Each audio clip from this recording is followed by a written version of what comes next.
Olá, eu sou Lenir Nunes da LN Carreira e estou aqui para te entregar o melhor conteúdo para alavancar a sua carreira. E nesse projeto incrível, coloque um ponto final. Que ponto final que você precisa colocar para iniciar um novo livro, um novo capítulo na sua vida? Hoje com o capítulo 11, né, que vai trazer para a gente 11 estratégias para terminarmos bem as coisas. Acho que vai ser um capítulo mais longo que o do 10º, viu? E trazendo alguns elementos para que a gente possa, em determinados ciclos, em determinados momentos, e o que a gente vai aplicar, né? Tem aí várias estratégias e uma delas vai se encaixar certamente para esse ser um momento de preciso fazer um movimento, né? Assim não dá, né? 2004 não dá para ser assim, 2024 não vai dar para ser assim. Então, tudo começa, né, com um desejo e uma necessidade, mas a ação, a constância e a execução passa por aplicar de forma intencional essa estratégia. E o capítulo 11, né, que o Henry Cloud ele traz, começa com um desejo, né, também, e com a necessidade de fazer. Ele traz aqui a história, né, do Jeff, que é um profissional tóxico no time, né, bom tecnicamente, conhecia muito da trajetória, da história da empresa, mas ele era uma pessoa tóxica para o time, né? Ele tinha estratégias, né, e formas de manipular a sua liderança que era percebida pelo grupo. E quando a própria gestora, né, contratando o Henry como mentor, como coaching executivo naquele momento, ele fez algumas provocações que fizeram ela enxergar a real necessidade de desligar aquele profissional. Será que tem alguém do seu time que você precisa fazer um movimento? A gente comentou em alguns capítulos anteriores, né? Quando você olha para a sua empresa, né, desse ponto para frente, todas as pessoas que estão com você estão prontas ou estão se preparando ou pelo menos querem estar com você no próximo ponto? Porque é um fato, né? E as empresas, elas mudam de estratégia, elas mudam muitas vezes a sua forma, a sua cultura, a sua forma de agir, e aquilo que serviu talvez durante 10, 20, 30 anos não serve mais, né? Essa semana eu estava conversando com um cliente que o presidente da empresa tem um desafio muito grande de desligar uma pessoa por um momento de lealdade, né? Então, no momento foi muito leal para a empresa, então agora eu preciso mantê-lo, né? E isso está custando caro para o bolso, para a cultura, para a permanência de bons profissionais e até para a própria perenidade, impactando. E aí a pergunta o quanto que isso está pesando, né? Enfim, e aí o Henry traz isso, né? Como consultor, eu já tive muitas conversas com outras pessoas quando elas atolaram em algum contexto pessoal e profissional. Por que o final não acontece?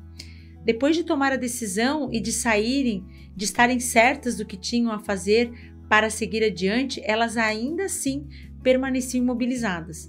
Não porque estivessem inseguras ou tivessem medo do futuro. Não porque vacilaram em suas decisões ou porque seus mapas mentais as impediam de fazer isso. Qual era a razão? Elas temiam uma conversa difícil, desafiadora, como diria o meu amigo Omar, né? Então, uma conversa difícil, né? Uma conversa difícil como, inclusive, a personagem do capítulo 10, né? Precisou ter com aquele namorado que durante 12 meses demonstrava algumas características, mas não tinha um desejo, né? Um propósito de vida, uma ambição, por menor que seja, né? Então, e são coisas que são inegociáveis, gente, né?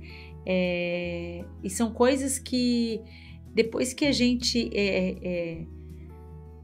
mantêm, que a gente se acostuma, é muito mais difícil a gente fazer esse movimento, né? Então, o que pode fazer com que essas pessoas prossigam, né? O que elas podem fazer para não desistir, né? Vamos ver como se preparar para uma conversa difícil, relativa a um final necessário, né? Finais de ciclos. Comece com o fim em mente. E esse primeiro capítulo ele vai falar isso. Mentalize este final. E, gente, o mentalizar, né, faz muito isso. Podemos encontrar uma maneira de fazer com que isso funcione. Então, pensar como é que vai ser essa conversa, né? Definir metas para esse diálogo. Né? A Marta, ela fala muito sobre a gente ter uma meta, e eu amo essa reflexão, porque quando eu tenho uma meta, eu não perco o fio da meada na conversa, né? Eu preciso manter a minha escutativa, eu preciso muitas vezes, uma discussão, seja de final de relacionamento, seja de final de relacionamento profissional, né? Enfim, seja vários finais, né? Mas eu preciso entender qual é a minha meta para essa conversa. Ela vai ser difícil, mas eu não quero perder a amizade, né? E até traz aqui, né, alguns exemplos. Eu quero sair da conversa sem confusão nenhuma e com absoluta confiança de que aquilo está acabado. Eu quero sair, outra meta, tá? Eu quero sair da conversa depois que disser que eu me importo com a pessoa. Então, assim, vai ser difícil, eu vou precisar dar um feedback difícil, mas eu quero ter certeza que eu saí da conversa com isso claro para ela, ter verbalizado isso, né? Quero sair da conversa de tal maneira que a pessoa saiba que, embora o projeto tenha acabado, quero que o relacionamento continue. Aqui muito emprego mesmo, né? Eu quero deixar a conversa tendo dito à pessoa que se ela entrar em contato novamente, vou chamar a polícia. Opa! Lembre-se do capítulo de pessoas boas, tolas e as más. Eu quero sair da conversa depois de dizer que não quero nenhum relacionamento ou contato com a pessoa. Quero deixar a conversa depois de dizer que não quero que o relacionamento termine. O que desejo que acabe é determinado padrão de comportamento, mas que depende só dela escolher se vai manter ou não a mesma atitude. E se mantiver, ela não preencherá as condições para a gente permanecer. Há conversas bem difíceis e se você não tiver clareza do que quer ter absoluta segurança de ter dito, é possível que acabe não falando. Prometo que não terminarei a conversa até que tenha clareza do que fui lá para dizer e realmente fiz isso. E essas conversas vão acontecer. Já tive conversas muito difíceis e até usei uma outra estratégia aqui que eu vou trazer aqui, que é a pratique, né? Pratique na frente do espelho, treine. Tem uma outra estratégia aqui que é muito legal, que eu também já apliquei, que é reúna cuidado e confiança em seu interior. Difícil. Essa é a segunda, vamos lá. Segunda estratégia, né? Reúna cuidado e confiança no seu interior. Ou seja, os extremos são ruins, né? Quando alguém se preocupa com os sentimentos alheios, há a tentação de abrandar a verdade. E aqui, gente, bem importante, tá? Alguns perfis comportamentais, e nós utilizamos, por exemplo, a metodologia DISC, né? E aí eu vou trazer um fato.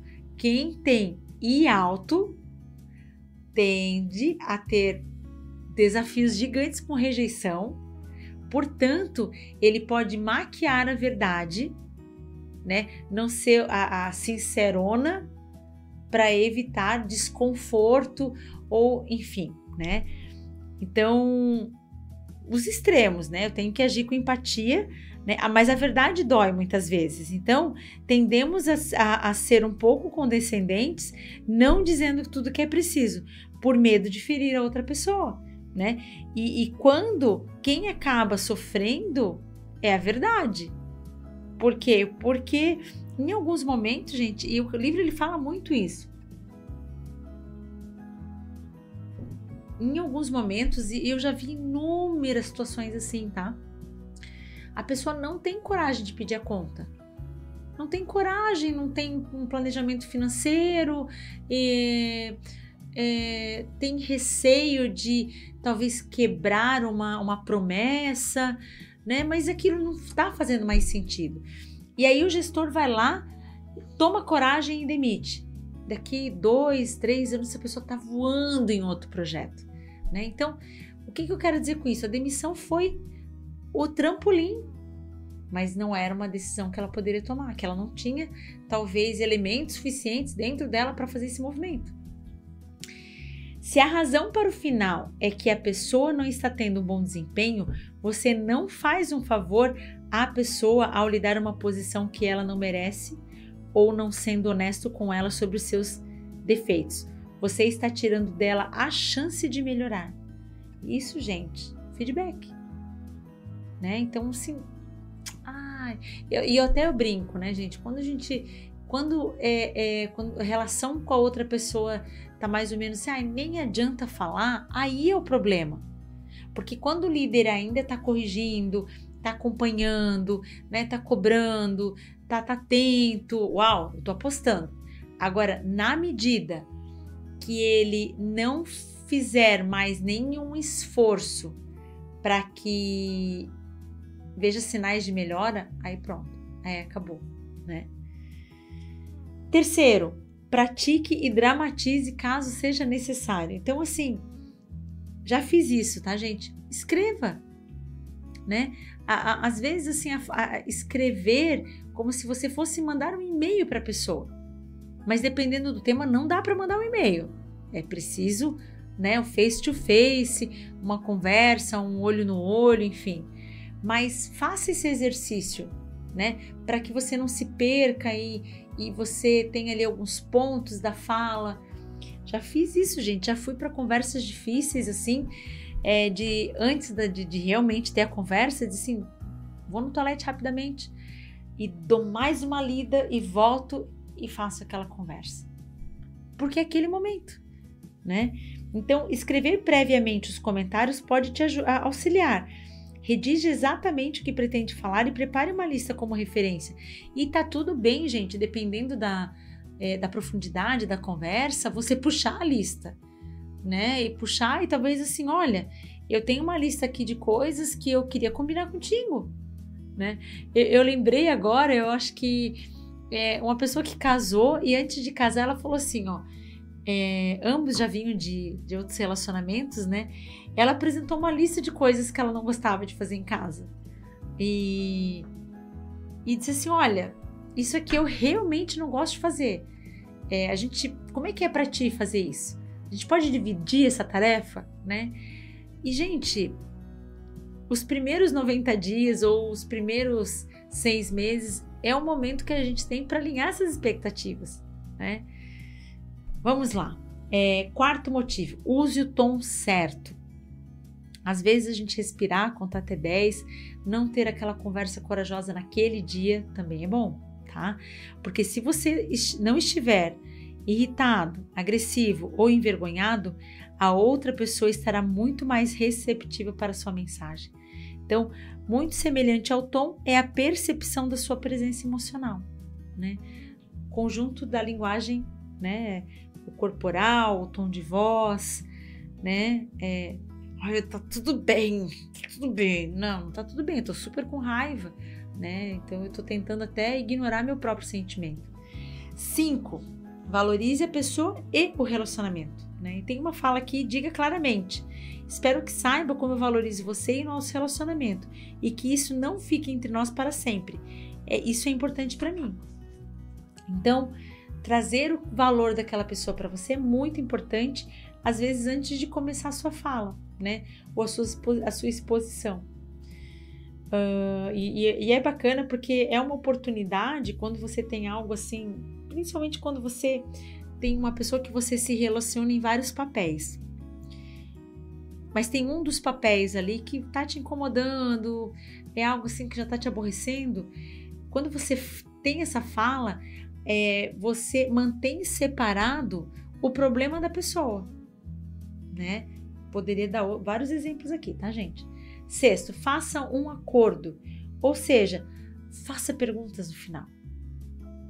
Então, assim, ao conversar, ao expor, traga isso para a pessoa, né? Assim, olha, eu vou te falar isso, eu vou te trazer essas verdades aqui, pode fazer sentido ou não, o que eu queria combinar contigo, assim, de repente a gente tem uma próxima conversa para processar melhor, né? Ou eu vou expor todo esse meu sentimento aqui, vou fazer essa declaração aqui para você, e se não for correspondido, tudo bem, esse sentimento é meu, deixa que eu lido com ele, né?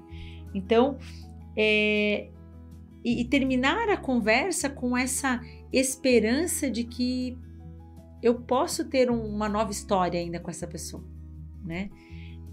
Se eu estou nesse processo aqui desligando ela, lá na frente podemos ser amigos, né? Passa o processo de luto. 7.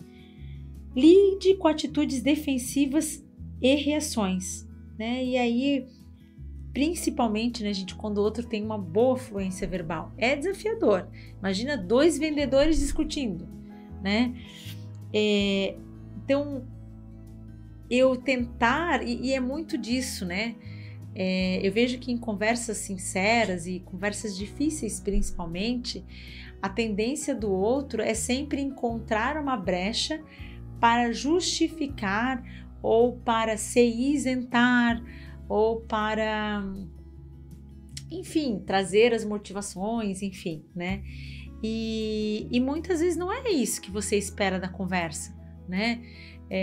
Eu lembro uma vez que a gente estava falando sobre essa questão de conversas corajosas e uma pessoa falou assim para outra, olha, eu realmente não gosto desse teu tom de voz nas reuniões. E a pessoa ficou surpresa, assim.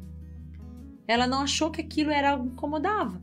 E a pessoa desenrolou ali algumas falas e eu não gosto, você é muito incisiva, você, enfim. E ela continuou ouvindo, ela terminou e falou assim, olha, eu não concordo com o que você diz, mas eu pelo menos me proponho a pensar. Então, assim, ela poderia se justificar, argumentar, até porque ela tinha uma ótima fluência verbal, mas para ela não estava entrando nem no coração. A única pessoa que pode controlar a conversa é você mesmo, portanto, mantenha-se concentrado na mensagem, meta. Se ela vai acompanhar ou não, essa está fora da sua alçada, né? Se ela vai dramatizar a situação, situações aqui que a gente, se ela vai pedir para se retirar, se ela de forma impulsiva vai negar, né?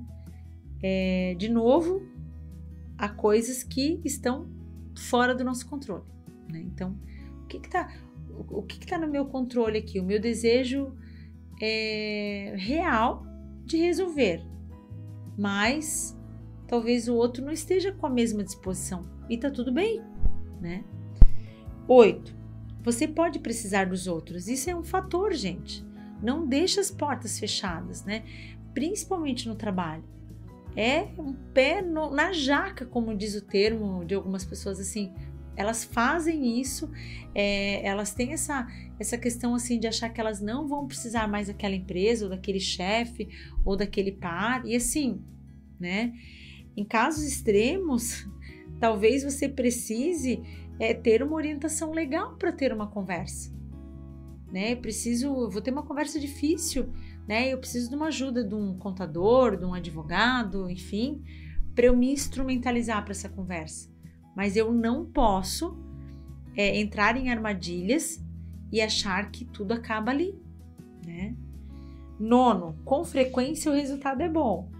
Então, é desafiador, né? Trazer verdades, né? Tem uma frase que rola nas redes sociais que assim, a verdade é como um disco. A gente precisa ouvir os dois lados para saber se é bom, né? Às vezes não tem a chance de ouvir os dois lados. Então, a gente precisa ponderar, né, a verdade do outro, né? E pode doer, pode, eu acho que, gerar desconforto, mas a gente não pode negar que o outro também se esforçou para ser verdadeiro, né?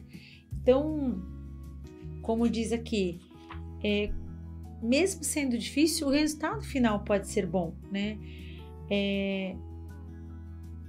Eu preciso expor, eu preciso deixar claro agora para não doer mais ainda depois, né? Agora, às vezes, é um machucadinho que um band-aid eu consigo resolver, um pequeno curativo local eu consigo resolver, mas daqui a pouco é uma inflamação, e aí? E aí, antibiótico sabe? Então, você atrai o que você é. Então, faça isso pelos outros, mas também por si mesmo. Você vai ficar feliz com o seu resultado. 10. Só tem mais 2, tá? Exceto em casos raros, não corte as relações, né? Então, volta à questão de portas abertas. Se você deixar as coisas de um jeito bom, será capaz de pegá-las onde as deixou, em um lugar agradável e com possibilidade de obter um resultado positivo na próxima vez. Se a situação ou oportunidade foi certa, do contrário, era só aquele momento que não fazia sentido para você. 11. Não seja indulgente, né? Muitas vezes as pessoas ficam fazendo rodeios ou dão falsas esperanças apenas para suavizar as más notícias. Não deixe uma porta ou uma janela aberta se é isso que quer. Feche agora, porque assim não terá de repetir o movimento. Então, seja assertivo, avalie essas 11 estratégias. Uma delas pode fazer sentido para você, uma delas fará sentido para você, mas às vezes a gente precisa dar uma sacudida, né? Eu vejo assim o movimento de arrumar a cama, né? Às vezes a gente precisa dar aquela sacudida na colcha para depois assentar, passar a mão e ficar macio de novo. Mas a sacudida precisa acontecer, né? E às vezes sai uma poeira que a gente já não queria que saísse, enfim, mas é o desconforto que eu preciso gerar para corrigir, acalmar e eu ir para outro conflito, outro confronto, porque a vida é feita de picos e vales, gente. Então precisamos entender que isso faz parte. Gostou?